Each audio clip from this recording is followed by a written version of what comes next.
Assalamualaikum, Bapak, maaf telah mengganggu waktunya. Kami dari SMA Negeri 1 Cijedug. Di sini tuh ada tugas bahasa Inggris untuk mewawancara berita.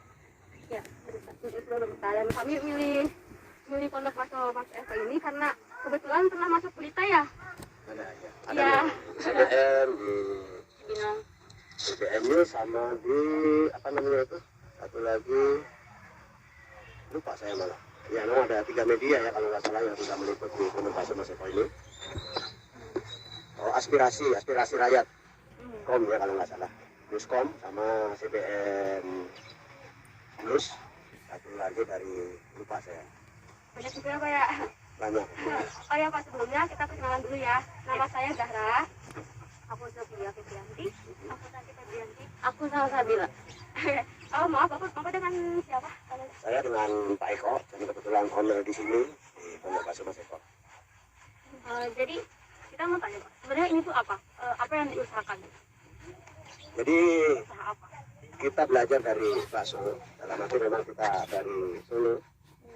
Dari Solo itu memang mayoritasnya dari Solo sampai Wonogiri itu memang usaha bakso ya. Nah, saya nggak mau punya konsep bakso yang jadul. Jadi selama ini bakso itu hanya di ruko, makan di dalam ruko yang sempit, dan ya biasanya kalau kita lihat bakso-bakso seperti itu kan kurang nyaman. Makanya sejak 3 tahun yang lalu saya buat konsep memang jadi menyatu dengan alam ya. Jadi dengan kata lain lesehan. Jadi adik-adik bisa lihat di sini ada beberapa saung, 1, 2, 3, 4, 5, 6 saung yang mana masing-masing kapasitasnya itu bisa sampai 30 nomor ya, 25 nomor. Itu mungkin pengunjung bisa nyaman di situ dengan keluarganya. Hanya itu mungkin. Sejak kapan ya Bapak hari ini? Jadi sejak 3 tahun yang lalu Pondok Bakso ini buka, masih tetap konsepnya lesehan, dan memang apa namanya desain itu memang akan kita pertahankan sampai nanti. Mungkin nanti bisa nambah lagi 2-3 tahun lagi. Doakan aja. Terus strategi pemasaran Bapak ini gimana? Kalau saya sifatnya apa ya? Jadi seperti air mengalir aja. Jadi kita tidak punya ya, memang kita ada pemasaran di Google, di YouTube, di Instagram, itu pun orang-orang ya. Jadi kalau kita hanya di pemasaran di Instagram, dan saya yakin di era modern ini pemasaran justru pelanggan ataupun penikmat bakso sendiri yang akan men-share ke teman-temannya lewat jaringan sosial yang memang selama ini sudah tidak lepas dari mereka. Jadi mereka biasanya di sini dengan keluarganya, mereka foto, mereka upload, dan nanti temannya atau saudaranya yang kesini akan melakukan hal sama dengan mengumpulkan foto lalu diupload. Makanya dengan seiring waktu ya tersebar, dan beberapa orang juga membuat konten YouTube di Pondok Bakso ini sudah mungkin lebih dari 2 atau 3, 4 orang. Silahkan adik-adik bisa lihat di YouTube-nya Pondok Bakso Mas Eko. Nggak hanya apa diam atau nggak browser gitu ya Pak ya, bisa lewat di online juga ya, lewat WhatsApp, berita juga dapat, jadi bisa dapat info ada kayak masuk di sini. Bapak udah ada cabang kah atau gimana? Kalau untuk sementara ini kita tidak akan berpikir cabang dulu, karena ini progres kita di depan masih banyak. Kita masih punya area mungkin lebih dari 1,5 hektar ya, mungkin di situ ada 2.500 dan di belakangnya ada sekitar 1.000 lagi. Itu nanti untuk jangka panjangnya akan kita buka dengan mungkin tema konsep yang sama. Terus ini kira-kira luasnya berapa nih Pak? Ini 2.500 kita baru bisa pakai, areanya sekitar separuhnya ya, berarti baru 1.000-an meter. Kenapa Bapak memilih menjual bakso? Selain dari emang wilayah Bapak dulunya emang rata-rata penjualan bakso. Selain itu Pak, alasannya kenapa memilih bakso? Kenapa tidak yang lain? Jadi bakso ini memang makanan yang rakyat ya. Jadi dari segala lapisan bisa, menengah ke atas, menengah ke bawah, itu kan bisa menikmati bakso. Beda dengan produk yang lain seperti sate, gulai, tongseng, itu memang itu sulit untuk diterapkan di sini, karena memang kita lihat dari geografis kita juga jauh dari jalan raya, di kebun, dan itu pun pasti menengah ke atas karena memang harganya mahal. Jadi kita di bakso ini aja yang murah meriah. Kadang-kadang dengan uang 30.000 mereka bisa terjual. Harganya itu berjangkau lah. Iya. Penghasilan Bapak per hari itu per bulan lah berapa Pak? Jadi kalau bakso ini sifatnya kan jajanan ya. Jadi jajanan ini bukan kebutuhan pokok. Jadi memang fluktuatif. Jadi nggak tetap. Tapi sudah kita bisa apa namanya gambarkan bahwasanya untuk omset per hari itu ya mungkin kalau bangsa 200 sampai 100 150 sampai 200 porsi itu bisa, tapi kalau untuk weekend itu bisa 3 kali lipatnya. Sabtu Minggu dan hari libur itu bisa 3 kali lipatnya. Ngelakuin ini nggak penjualan online gitu? Delivery mungkin ya kayak delivery. Untuk sementara karena kita memang mengedepankan konsep yang hiburan ataupun wisata keluarga ya, jadi untuk sementara tidak terpikirkan dulu. Jadi saya lebih pikir mereka bisa datang, bawa keluarga, bawa anak, bawa istri ke sini sambil mungkin refreshing, makan bakso aja itu. Tapi kan sekarang kondisi pandemi ya Pak ya, jadi jarang keluar rumah lah.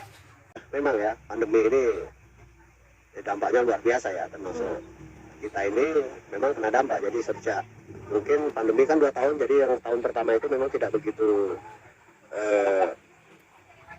menohok ya, tapi untuk yang tahun kedua ini memang kita di 50% memang sudah turun. Tapi dengan seiring pandemi yang mungkin sepertinya berakhir ini ya, insya Allah lah dengan seiring waktu mungkin bisa normal lagi. Tapi untuk delivery, untuk yang mungkin paling kita pesanan masih untuk hajatan, untuk pesta, untuk ulang tahun, menerima cateringnya. Pernikahan, pesta atau apapun itu. Dan kita sudah bekerjasama dengan beberapa IO ya, IO dari wedding organizer ya, WO ya, beberapa, tapi hanya beberapa 2-3 kali aja yang kita sudah laksanakan. Bapak maaf, apakah pernah mengalami kerugian selama Bapak menjadi pengusaha bakso ini? Kalau kerugian itu sifatnya karena memang kalau untuk secara apa ya, presentasi kecil. Karena nanti kita juga udah punya takaran ya, punya aturan, punya strategi sendiri. Oh, untuk hari biasa itu kita nyetak sekian, untuk hari ini nyetak sekian, jadi kecil. Jadi kecil, presentasinya kecil. Ya memang ada tapi kecil. Pasti lah ya dalam usaha itu. Pasti tidak ada usaha itu yang mulus, tidak ada. Ya. Lalu bagaimana Bapak menjaga kekhasan bakso ini, rasa bakso ini gitu? Menjaga.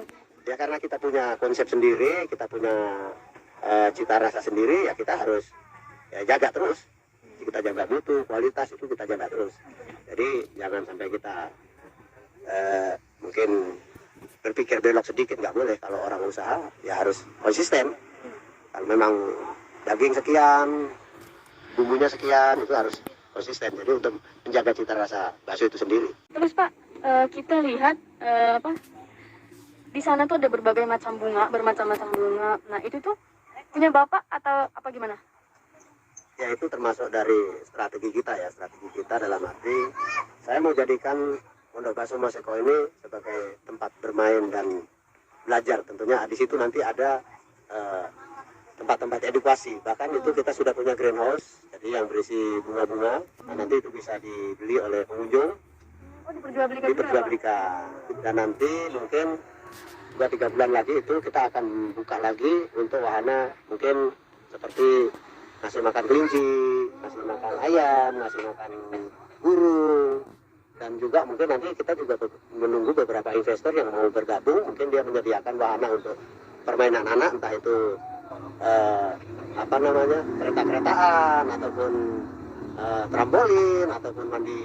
Jadi saya mau bikin di sini nih konsep tadi tetap wisata edukasi lah, ya mungkin sambil jajan mereka bisa belajar di sini mengenai bermacam-macam tanaman, buah, dan binatang. Nah, bahkan di sebelah ujung dari tanah ini sudah kita tanemin jeruk lemon.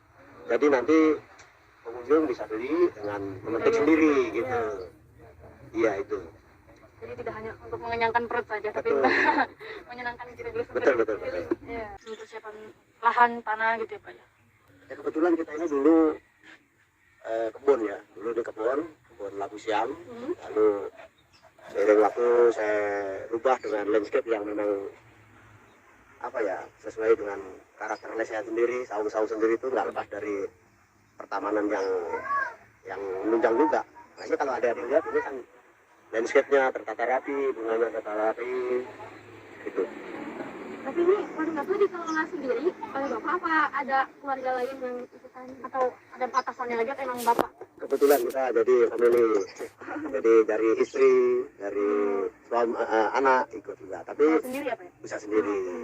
Biasanya Pak lesehan kan di bangunan juga bisa ya lesehan, tapi emang bapak milih temanya emang begini alam gitu. Betul, betul. Walaupun lesehan ya Pak? Iya, memang temanya kita dari awal memang konsepting kita memang sudah konsepting untuk lesehan di alam terbuka, dalam arti di tempat terbuka. Jadi memang konsep awal memang seperti ini. Untuk pengolahan baksonya sendiri gitu tuh, baksonya tuh bikin sendiri apa ngambil dari mana gitu Pak? Kebetulan kalau memang kita pengusaha bakso yang sudah dalam arti menjiwai atau yang selama ini memang ada, jadi kita bikin sendiri, tidak ke orang lain. Jadi bakso tetap kita bikin sendiri dengan takaran yang pas, dengan tentunya standarnya juga. Jadi kita olah sendiri. Iya, usaha sendiri ya Pak ya? Dari kecil ini. Maksudnya usaha dari kecil sampai selesai. Dari kecil. Awal emang udah ada mas kalau kasarnya kayak saung begini tempatnya. Belum. Masih di mana? Ya awalnya kita malah cuman di gerobak dan 1 buah meja. Oh, oke. Tapi tempatnya di sini Pak? Tempatnya di sini. Cuman ini semuanya masih bentuk kebun. Bapak, apakah ada saran buat orang lain yang mau memulai usaha dari kecil, motivasinya gitu? Terima kasih. Jadi kalau saya boleh berpesan dengan ya kaum milenial ataupun orang yang mau berdikari berusaha dengan kuliner ya. Jadi kuliner ini pada prinsipnya tidak akan dalam arti tidak akan nggak datangin orang ataupun tidak akan laku.